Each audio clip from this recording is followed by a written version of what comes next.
Uzzo Giovanni è un cristiano come tutta la voce che si può scopare aggiustando i telefoni casa per casa. Infatti per le sue doti tecniche si fa chiamare Uzzo Giovanni Dual Band. Ma da quando si è laureato diventando ingegnere elettronico, tutti lo chiamano Giovanni a ricca parabola. Ora può capitare che facendo il suo travaglio ti trovi avanzi pensionati, disoccupati, figli di papà eccetera. Ma su Giovanni ci capita una cosa diversa, il sogno erotico di tutti i mascoletti, anzi concetto a bummolotta ninfomane.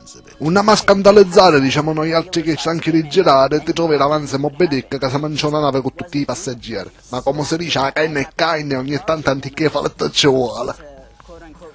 Uzzo Giovanni, che in nezzeria se ne sentava buono, si mise a callare il rum e si squidò di travagliare. Come è lecito, dopo una bella bevuta, ti viene un petitto e ti fa pittare una bella quantità di pezzi.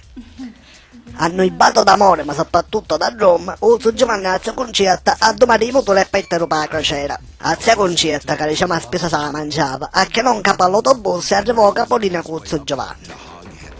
Quando diciamo noi altri intrigo tecnico ti sollavancano di sopra 100 kg, l'espedale diventa facoltativa, picchiata volo piatto si comprime nella catena e i piumoni diventano tipo sottoletta e si muore subito.